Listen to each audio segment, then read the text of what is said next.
take you through my top tips on working with people on stage 3. This is part of Cycle Development 3 Plus, section B. The first tip is making sure that you set the right expectation from day one.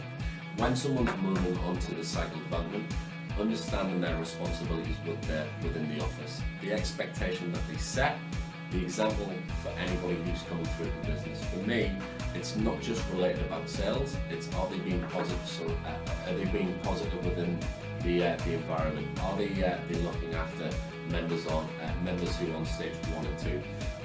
This is really important from day one that this has been set. My next tip would make sure that you get them with the right people.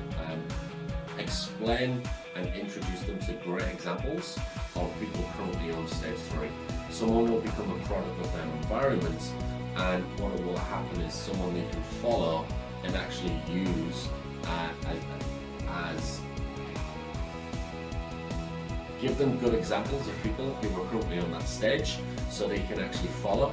They can use them on a daily basis to learn and take information from them. What's really important with someone being on stage 3 is ultimately understanding that it's their progression. They must take responsibility. I'm there to guide them, I'm there to support them, but this now is their promotion and it's their responsibility to make sure that they're learning the information. What I will provide someone on stage 3 and get them to understand is where they can source that information. 4 really easy places they can get that is firstly from leaders meetings, from the daily meetings that have been set up. The majority of the time it's going to be covering information on cycle development. Make sure they're marking it off, make sure they are taking the information and transferring it. Using the COD website, there's lots of information being put on there from great examples around the world, whether it's videos, whether it's impacts themselves. Are they looking at it? Are they using that information, or do they wait to be taught? Also, conference calls is a great way.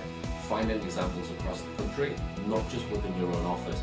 You can educate them from their own experiences, from how they move through the development program. Also, one-on-ones, making sure you find the time to go through it. Don't just introduce the cycle development and then never look at it again. For me, it's really important that though it's not my cycle development, I will take a keen interest and continuously catch up on it. What I like to do is have a meeting once a week, and I call it my updates. And what I really want to be doing is having a look at what they're concentrating on, what section do they want to learn over the next week. Not just having sales related goals, but progressional. What are they learning? What are they educating themselves on? For me, education is confidence. The more they're learning, the more they're going to be progressing. Run daily stage 3 meetings. Don't wait for someone else to educate your team. Though the owner may be running their own leaders meetings, which covers stage 3 information, I will choose a topic that I actually want to educate my team for the week. I will simply sit down at the beginning of the week. They will all have their own individual sections they want to learn, but I also choose one. Then I will organise meetings on a daily basis where I want to run through this information. The most important thing when educating and working with someone on stage 3 is set the pace. Make sure that you are the example. For me, it's important that I'm working through my cycle development. It's important that I am using the website. It's important that I'm networking with people, not just in this office, but other.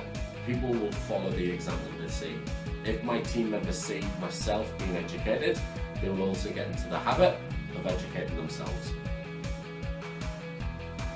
There you go, they're my top tips at working with someone on stage 3. Remember, it's your business.